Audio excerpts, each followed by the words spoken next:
नमस्कार। गरुड़ पुराण के अनुसार भगवान श्री कृष्ण कहते हैं, इस संसार में 84 लाख योनियां है। उनका विभाजन 4 प्रकार के जीवों में हुआ है। उन्हें अंडज, स्वेदज, उद्भिज और जरायुज कहा जाता है।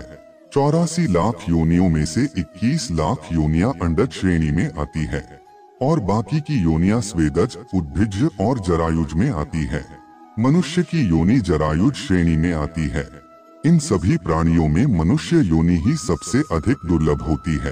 केवल मनुष्य के पास ही 5 इंद्रिय है और यह योनि बड़े ही पुण्य से प्राप्त होती है।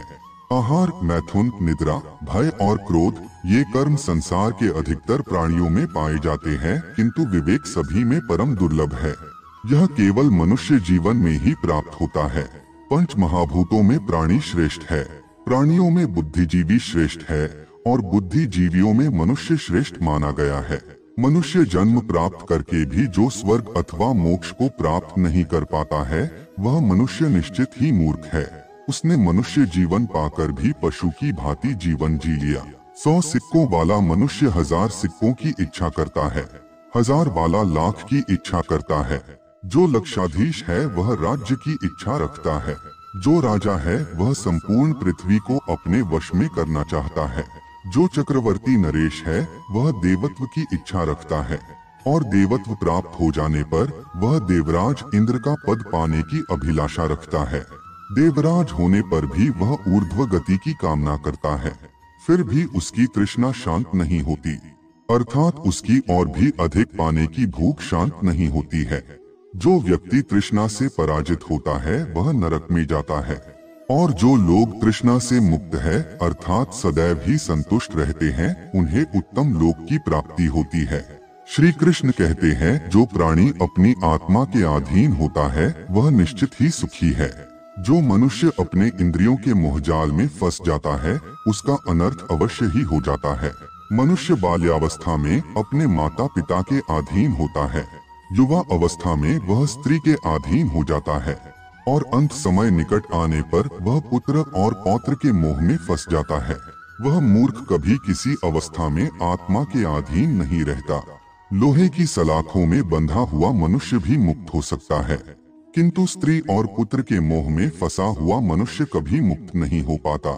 श्री कृष्ण कहते हैं, पाप एक मनुष्य करता है किंतु उसके फल का उपभोग बहुत से लोग करते हैं। उपभोग करने वाले तो दोष से मुक्त हो जाते हैं, किंतु पाप करने वाला दोष का भागी हो जाता है।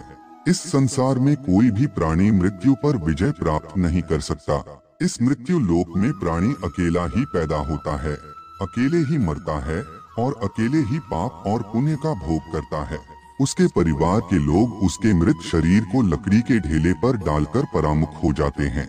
केवल धर्म ही उसका अनुसरण करता है। मनुष्य का धन तथा वैभव घर में ही छूट जाता है।